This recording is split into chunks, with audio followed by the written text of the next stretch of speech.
Hello everyone, कैसे हैं आप सभी। आई होप अच्छे एंड स्वस्थ होंगे। आप सभी का स्वागत है आपके अपने यूट्यूब चैनल लर्न विद प्रीत चौधरी में। आज की जो हमारी क्लास रहने वाली है ये आपके पेपर फोर्थ, जिसमें आपकी यूनिट फर्स्ट हिंदी की, जिसमें हम पार्ट ए व्याकरण और पार्ट बी व सी इसमें कवर करेंगे। कल जो मैंने आपको एक अनुस्मारक दिया था कि आप उसकी आंसर राइटिंग करना, फिर देखना कल कि आप है उसको कितना अच्छा लिख पाए हो और क्या इसमें वैल्यू एडिशन और हमें कर सकते हैं। तो इस चीज पर आज हम चर्चा करेंगे। आज की क्लास है थोड़ी सी बड़ी और आपके लिए काफी इंपॉर्टेंट आज के क्वेश्चंस हैं वो रहने वाले हैं। आपके व्याकरण में भी आज के काफी सारे क्वेश्चंस हैं जो कि काफी इंपॉर्टेंट है। और आपके पार्ट बी में जो हमें अनुस्मारक कल हमने बात की थी वो लिखेंगे और साथ में आगे का जो टॉपिक है वो आपको प्रोवाइड करवाया जाएगा। इस क्लास की जो पीडीएफ होती है वो पीडीएफ आपको हमारे टेलीग्राम चैनल लर्न विद प्रीत चौधरी पर प्रोवाइड करवाई जाती है। इस पीडीएफ के अलावा इसमें आपको दो पीडीएफ प्रोवाइड करवाई जाती है। एक तो आपकी प्रैक्टिस वाली, जिसमें आप पहले इसकी प्रैक्टिस कर सकते हो, बाद में इसमें सॉल्यूशन वाली आपको प्रोवाइड करवाई जाती है। इसी के साथ ही आपके जो इंग्लिश के यानी आपकी जो यूनिट 2 है आपके पेपर फोर्थ की, इसमें आपके 20 मार्क्स के जो आपके ग्रामर और उसके यूजेज आते हैं, इसमें आपको एरर भी करवाई जा रही है। जैसे इसमें मैं आपको एरर्स के है वो क्वेश्चन है वो प्रोवाइड करवा देती हूँ हर रोज 10 क्वेश्चन। तो वो 10 क्वेश्चन आपके लिए वेरी इंपॉर्टेंट है, क्योंकि आप अगर उनकी प्रैक्टिस करते हो तो आपकी जो आंसर राइटिंग है काफी हद तक है वो सुधर सकती है। इसके अलावा इसमें साथ में ही जो आपकी फ्रेजल एंड वर्ब है, इडियम्स है, वन वर्ड है, आपके कंफ्यूजन वर्ड है, वो भी उसमें वहां पे मैं प्रोवाइड करवा रही हूँ। तो कंटेंट की चिंता मत कीजिए, कंटेंट आपको काफी सारा वहां पर प्रोवाइड करवाया जा रहा है, बस आपको प्रैक्टिस करते रहना है। चलिए आज की क्लास है वो स्टार्ट करते हैं। सबसे पहले जो आज का हमारा जो क्वेश्चन है वो है आपके व्याकरण का, जिसमें हमें क्या करनी है, संधि करनी है। इस संधि में आपको है वो संधि विच्छेद दिया गया है और आपको इसकी संधि करनी है। हमारा पहला जो वर्ड है वो है सत्य प्लस इंदर। ये क्या है, सत्य है। सत्य प्लस इंदर, अगर हम इसकी संधि करें तो इसको क्या लिखेंगे, सत्येंदर। सत्येंदर। तो इसकी सही संधि क्या हो जाएगी, सत्येंदर। सत्य प्लस इंदर, सत्येंदर। अगला आता है शीत प्लस ऋतु। अगला आता है शीत प्लस ऋतु, जिसका क्या बनता है, शीत ऋतु। शीत ऋतु, जो रे होगा ये ऊपर आ जाएगा और ये बन जाएगा शीत ऋतु। ठीक है, शीत प्लस ऋतु। अगला आता है गति प्लस अवरोध। ये आपके जो गति प्लस अवरोध है, सबसे पहले इसकी संधि की बात करें तो ये बनता है गत्य अवरोध। एक तो ये संधि का क्वेश्चन हो गया। एक ये फेमस क्वेश्चन आपके शब्द शुद्धि का। शब्द शुद्धि का कैसे है, इसमें आपको जो शब्द अशुद्ध दिया जाता है वो दिया जाता है गत्यावरोध। क्या दिया जाता है, गत्यावरोध, जो कि आपका गलत होता है और आपको सही लिखना होता है गत्यावरोध। तो इससे हमारे दो क्वेश्चन ठीक होते हैं। एक तो आपके संधि का कि इसकी संधि क्या होगी, गति प्लस अवरोध। संधि बनेगी इसकी गति अवरोध, और साथ में आपके शब्द शुद्धि का भी क्वेश्चन बनता है। तो ऐसे जो क्वेश्चन होते हैं हमें बिल्कुल अच्छे से ध्यान से पढ़ने होते हैं, क्योंकि इनमें हमें बार बार हर टॉपिक में क्वेश्चन है पुटअप होते हैं। अगला है सत प्लस चरित्र। सत चरित्र की बात करें तो इसका सत प्लस चरित्र का बनेगा सत चरित्र। स आधा च, फिर आपका पूरा च और फिर रितर, सचरित्र। ठीक है, जब च के आगे आधा ये तय आता है तो आपका क्या है, आधा च बनता है, तो इसका सचरित्र। सत प्लस चरित्र, सचरित्र। तत् प्लस उपरांत। तत्व प्लस उपरांत की बात करें तो इसका बनता है तदुपरांत। इसका बनता है तदुपरांत। तदुपरांत। और इसका जो आपका ये भी शब्द शुद्धि का क्वेश्चन है, इसमें अब जो आपका तदुपरांत बना है, इसमें आपका जो बन जाता है शब्द अशुद्धि दी जाती है वो आता है तदोपरांत। तदोपरांत जो कि आपका गलत होता है, इसका सही शब्द होगा वो होगा तदुपरांत। तदुपरांत, जिसका क्या बनेगा, तत् प्लस उपरांत तदुपरांत, ना कि तदोपरांत। तो ये हमारा सही होगा, ये शब्द शुद्धि में भी आपके काम आता है। आगे आते हैं अन्य प्लस इतर। अन्य प्लस इतर की बात करें तो इससे बनने वाला शब्द होता है अन्यतर। अन्यतर, अन्यतर। ठीक है, तो आप इसको भी ध्यान रखना। अन्य प्लस इतर जो संधि विच्छेद है इसका संधि होगा अन्यतर। अगला आपका आता है विसर्ग संधि का। मने प्लस ताप। क्या बना? मने विसर्ग प्लस ताप। इससे क्या बनता है? इससे बनता है मंस ताप। म ने आधा से ताप, मनस ताप। ठीक है, आपका संधि विच्छेद दिया हुआ था, मने विसर्ग ताप बन गया मंस ताप। आगे बढ़ते हैं, अगला है रवि प्लस इंदर। रवि प्लस इंदर का बनता है रविंदर, और इसमें वह पे बड़ी मात्रा आती है रविंदर। ये आपका बिल्कुल सही है। इसको शब्द शुद्धि जो दिया आता है, शब्द शुद्धि वाला टॉपिक आता है, तो उसमें अशुद्धि दी जाती है। रविंदर इस प्रकार लिखा मिलता है, जो कि गलत होता है। अगला आता है आदि प्लस उपांत। आदि प्लस उपांत की बात करें तो इसको अपन दो टाइप से लिखते हैं।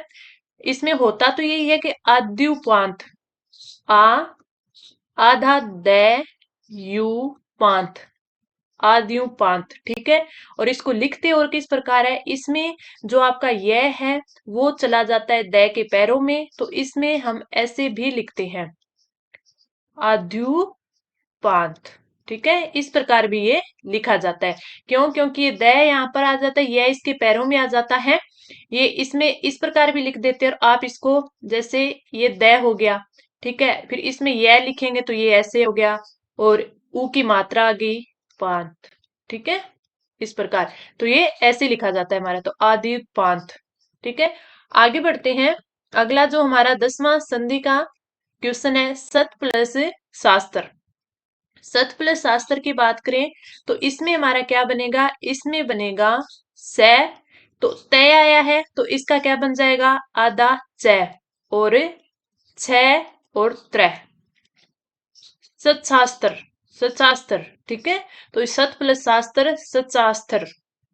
तो ये हमारा हो गया संधि के क्वेश्चन। अब हमारा जो अगला बनता है वो क्वेश्चन आता है उपसर्ग से। सबसे पहले हमारा क्वेश्चन है, इन उपसर्गों के संयोग से दो दो शब्द बनाइए। एक तो उपसर्ग दिया हुआ है दर, और एक दिया गया है पूरा। पहले हम बात करते हैं दर। दर उपसर्ग से हमें दो दो शब्द बनाने हैं, लेकिन हम प्रैक्टिस कर रहे हैं तो एक दो फालतू भी देख लेंगे। दर से बन सकता है एक दरअसल। क्या बन सकता है? दरअसल। इसको अपन जोड़ के लिखेंगे, अलग अलग लिख दिया मैंने।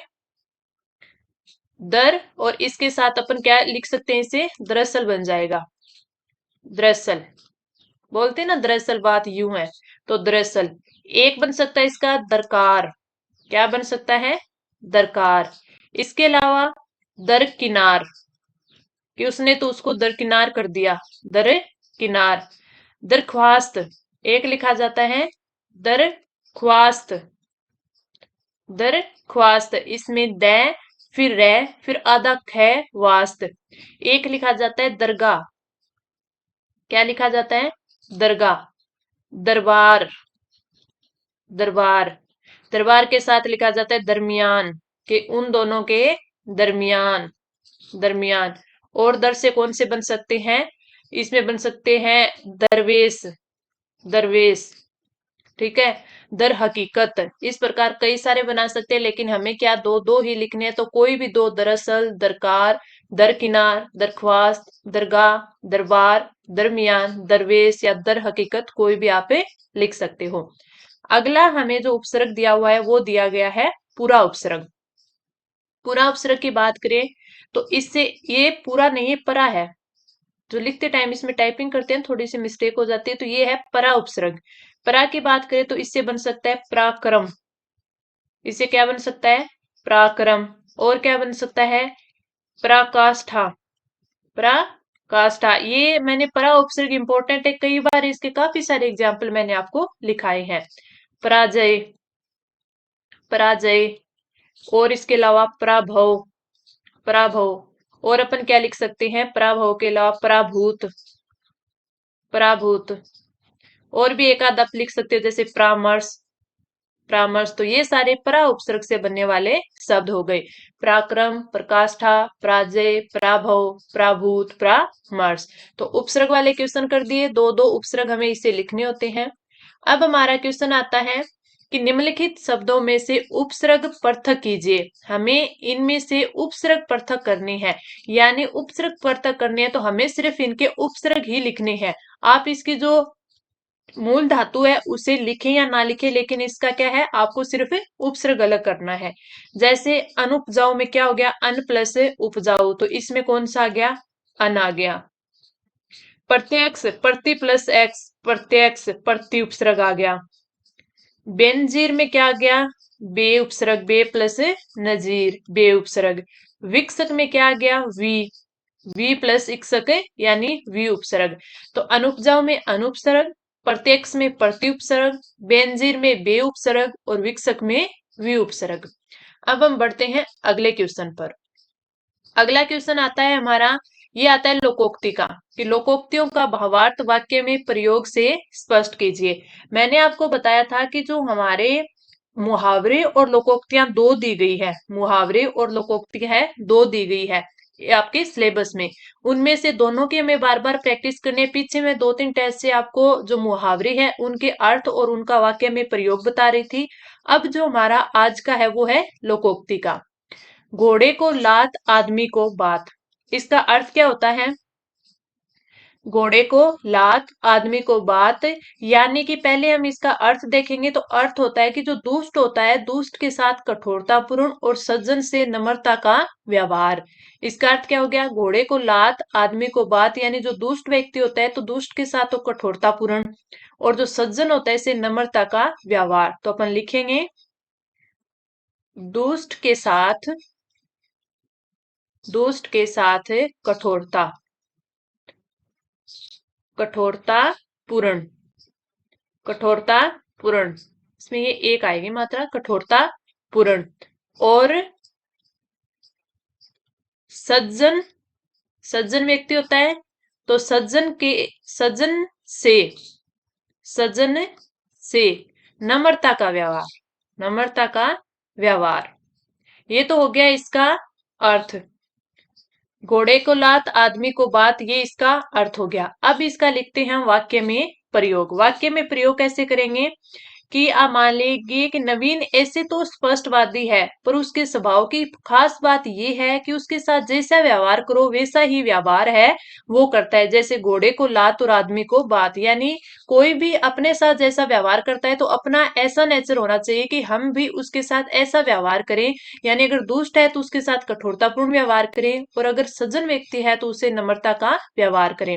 तो अपन यहाँ पे लिखेंगे कि नवीन, नवीन ऐसे तो स्पष्टवादी व्यक्ति है, ऐसे तो स्पष्टवादी,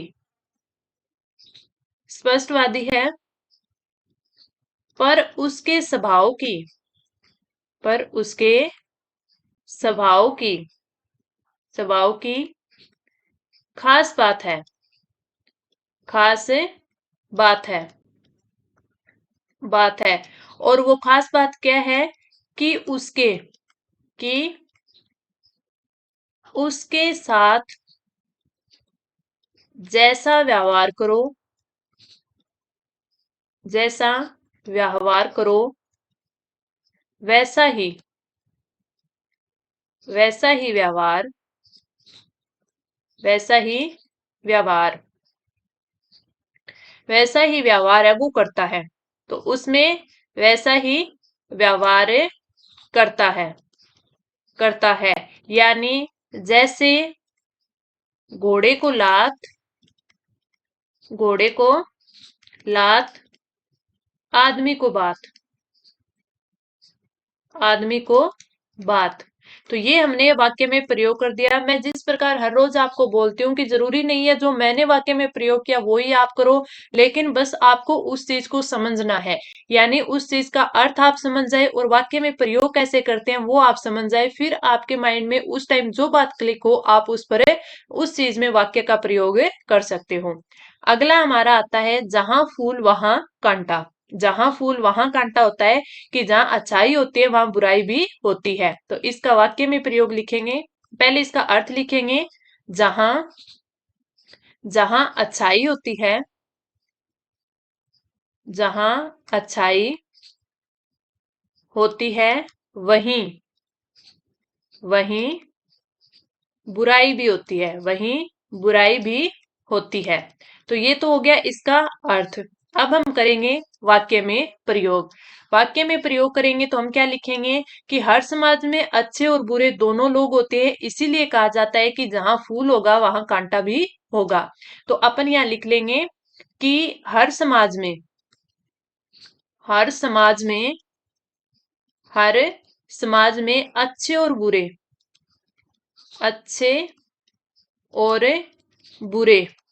बुरे दोनों लोग होते हैं, दोनों लोग होते हैं होते हैं इसलिए कहा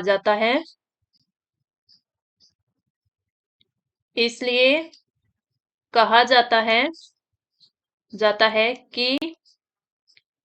कि जहां फूल वहां कांटा, जहां फूल वहां कांटा, वहां कांटा। तो ये हमारी दूसरी लोकोक्ति हो गई, जिसका हमने पहले क्या देखा, इसका अर्थ देखा, उसके बाद इसका वाक्य में प्रयोग किया। तो दोनों हमें अच्छे से याद हो गई। घोड़े को लात, आदमी को बात, यानी दुष्ट के साथ कठोरतापूर्ण और सज्जन से नम्रता का व्यवहार करना चाहिए। जहां फूल वहां कांटा, यानी जहां अच्छाई होती है वहीं बुराई भी होती है। अब बढ़ते हैं अगले क्वेश्चन पर। और अगला हमारा जो क्वेश्चन है वो क्या है, अगला है वाक्यांशों के स्थान पर उनके अर्थ प्रकट करने वाले शब्द। और ये हमारे 5 नंबर के हैं, यानी कि हमें इसमें वाक्यांश के लिए एक शब्द है लिखने हैं। सबसे पहले हमें जो दिया गया है वो है जो वृद्ध होने के कारण जर्जर हो गया हो। जो वृद्ध होने के कारण जर्जर हो गया हो तो उसे बोलेंगे जरा जीर्ण। उसे क्या बोलेंगे, जरा जीर्ण। अणे पे रह, जरा जीर्ण। जो वृद्ध होने के कारण जर्जर हो गया हो, जरा जीर्ण। आपको मैंने जो वाक्यांश के लिए एक शब्द है ये काफी करवाए हैं, लगभग 700 प्लस करवाए हैं। और उनके अलावा जो और इम्पोर्टेंट होते हैं, जो बार बार आते हैं, वो तो ये करवाई दिए मैंने। ठीक है, इनके अलावा जो इम्पोर्टेंट होते हैं वो मैं आपके लिए टेस्ट में लाती रहती हूँ। तो जो वृद्ध होने के कारण जर्जर हो गया हो, जरा जीर्ण। अगला आता है ऐसा अकाल की भिक्षा देना भी कठिन हो। ऐसा अकाल की भिक्षा देना भी कठिन हो तो वो होता है दुर्भिक्ष। वो क्या होता है, दुर्भिक्ष, दुर्भिक्ष। ठीक है। अगला आता है तैर कर पार होने की इच्छा रखने वाला। तैर कर पार होने की इच्छा रखने वाला होता है तितिर्षु। वो क्या होता है, तितुर्षु। और इस वर्ड को आप ध्यान रखना, एक छोटी ई की मात्रा, एक बड़ी ई की मात्रा, शब्द शुद्धि में थोड़ा सा माइंड में रख लेना, तितिर्षु। ठीक है, तैर कर पार होने की इच्छा रखने वाला। अगला है दूसरों को उपदेश देने वाला। दूसरों को उपदेश देने वाला होता है परोपदेशक। ये क्या होता है, परोपदेशक। और इसमें जो शब्द शुद्धि वाला शब्द आता है तो इसमें हमसे गलत क्या करवा लेता है, उसमें दिया हो जाता है परापदेशक। परापदेशक जो कि गलत दिया होता है शब्द शुद्धि का, तो इस चीज को ध्यान देखना। दूसरों को उपदेश देने वाला परोपदेशक, परोपदेशक। अगला है क्रमबद्ध इतिहास लिखने के पहले के काल का। क्रमबद्ध इतिहास लिखने के पहले के काल का यानी प्रागैतिहासिक। इसका क्या हो जाएगा, प्रागैतिहासिक। प्राग प्लस ऐतिहासिक, प्रागैतिहासिक। तो आपके ये पांचों हो गए। पहला कौन सा था, जो वृद्ध होने के कारण जर्जर हो गया हो, वो होगा आपका जराजीर्ण। ऐसा अकाल की भिक्षा देना भी कठिन हो, दुर्भिक्ष। तैर कर पार होने की इच्छा रखने वाला, तितीर्षु। दूसरों को उपदेश देने वाला, परोपदेशक। क्रमबद्ध इतिहास लिखने के पहले के काल का, प्रागैतिहासिक। अब बढ़ते हैं अगले क्वेश्चन की तरफ। और अगला हमारा क्वेश्चन है विलोम शब्द। इन विलोम शब्द की बात करें तो इसमें हमें क्या दिया गया है, हमें 10 है विलोम शब्द दिए गए हैं जिनको हमें लिखना है। सबसे पहले दिया हुआ है अंतर्द्वंद। अंतर्द्वंद ये थोड़ा सा आपको लिखने में, आपको ऐसा लिखा जाएगा, टाइपिंग में हुआ है ये अंतर्द्वंद। आप द आधा व फिर रे ऊपर द वन, अंत द अंतर्द्वंद्व, अंतर्द्वंद्व। ठीक है, तो इसमें आपका अगर देखें तो इसमें ये रे आ जाएगा, रे ऊपर आ जाएगा और बाकी आपका बिल्कुल सही है। ठीक है, अब ये इसमें क्या लिखा है, क्योंकि ये द आधा है तो मैं बोलती हूँ ना, अगर द हो या ध आ जाए, ऐसा कुछ वर्ड हो, है आ गया तो वो आधा होते हैं, तो आगे वाला जो शब्द होता है इसके पैरों में आ जाता है। तो द को पूरा करने के लिए वह इनके पैरों में आ गया, तो ये हो गया अंतर्द्वंद। इसको कैसे लिखेंगे, इसका विलोम होता है बहिर्द्वंद्व। बहिर्द्वंद्व इस प्रकार। और इसको आप जो ऊपर ये अंतर्द्वंद लिख रखा है वैसे ही लिख सकते हो, बै ही, फिर द आ गया, वह इसके पैरों में आ गया, रे इस पे आ गया, फिर वापिस द आ गया और वह इसके पैरों में आ गया, बहिर्द्वंद्व। ये इस प्रकार आप लिख सकते हो। आगे बढ़ते हैं, अंधकार। अंधकार का क्या होता है, प्रकाश, अंधेरे का प्रकाश। अगला आता है निंदनीय। ये आपका ऐसे लिखा गया है, निंद आदा ने द ये। ठीक है, इस प्रकार है ये। क्यों, जब हिंदी में टाइपिंग करते हैं ना तो थोड़ी बहुत मिस्टेक है वो हो जाती है, तो इसलिए मैं आपको इसमें सही करवा देती हूँ, निंदनीय। अगर इसका हम बात करें कि इसका क्या होगा, तो इसका एक तो आप लिख सकते हो स्तुत्य, स्तुत्य ये लिख सकते हो, या फिर आप वंद्य भी लिख सकते हो, वंद्य। ठीक है, दोनों ही आपके सही होंगे, जो भी आपको याद हो सही रहेगा। अगला आता है प्राचीन। प्राचीन की बात करें तो प्राचीन का होता है अर्वाचीन। प्राचीन का होता है अर्वाचीन। तो आपका अंतर्द्वंद, बहिर्द्वंद, अंधकार, प्रकाश, निंदय। निंदय का क्या हो सकता है, स्तुत्य या वंद्य। प्राचीन का अर्वाचीन। आगे बढ़ते हैं, अगला है विपन। विपन की बात करें, इसमें विपन है ये दो आदित्य हैं, विपन इस प्रकार। ऐसे लिखो ऐसे लिखो, दोनों एक ही बात है। ठीक है, इसका अपन लिखेंगे तो इसका हो जाएगा संपन्न, संपन्न। ठीक है, आगे बढ़ते हैं, अगला है मलिन। अगला हमें जो शब्द दिया गया है मलिन, मलिन का अगर हम विलोम देखें तो इसका हो जाएगा निर्मल, स्वच्छ। ठीक है, मलिन का निर्मल। दयालु, दयालु की बात करें तो दयालु का होता है निर्दयी, निर्दयी। दयालु का क्या हो जाएगा, निर्दयी। अगला आता है विवादास्पद, विवादास्पद। और एक इसका जो विलोम होगा वो होगा निर्विवाद, निर्विवाद। विवादास्पद का निर्विवाद। और जो विवादास्पद होता है इसमें जो आपके शब्द अशुद्धि दी जाती है कई बार, तो वो आ जाती है विवादास्पद, विवादास्पद। ठीक है, जो कि ये गलत होता है, ये होता है विवादास्पद। और विवादास्पद का विलोम होता है निर्विवाद। आगे बढ़ते हैं, अगला हमारा आता है तामसिक। तामसिक का होता है सात्विक। तामसिक का क्या होता है, सात्विक। तामसिक का क्या हो जाएगा, सात्विक, सात्विक। तो आपका जो राइट होगा वो हो जाएगा तामसिक का सात्विक। अगले का खंडन। और खंडन का क्या होता है, मंडन। ये मैंने आपको पहले भी करवाया है। तो ये आपके 10 विलोम शब्द हो गए। अब हम बढ़ते हैं अगले हमारे पार्ट बी पर। कल मैंने आपको पार्ट बी का क्वेश्चन दिया था कि स्वयं को निदेशक जन स्वास्थ्य एवं परिवार कल्याण निदेशालय जयपुर मानते हुए मुख्य चिकित्सा एवं स्वास्थ्य अधिकारी भरतपुर को निर्देशित करते हुए परिवार कल्याण सेवाओं के विवरण बाबत एक अनुस्मारक का प्रारूप तैयार करें। यानी आपको क्या लिखना था, अनुस्मारक लिखना था। क्या बनकर, आप जन स्वास्थ्य एवं परिवार कल्याण निदेशालय जयपुर के क्या है, निदेशक हैं। और आपको जो मुख्य चिकित्सा एवं स्वास्थ्य अधिकारी भरतपुर है उनको एक जो है ये अनुस्मारक पत्र लिखना था।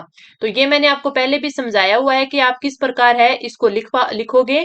तो सबसे पहले हमें क्या लिखना होता है, सबसे पहले हम लिखते हैं सरकार का नाम। और ये क्या है, राजस्थान सरकार। राजस्थान सरकार का विभाग है ना, तो अपन लिख देंगे यहाँ पे राजस्थान सरकार। कार्यालय जन स्वास्थ्य एवं परिवार कल्याण निदेशालय, जिसके हम निदेशक हैं। तो ये कार्यालय का नाम हो गया। स्वास्थ्य भवन सी स्कीम जयपुर, ये यहाँ का लिख दिया।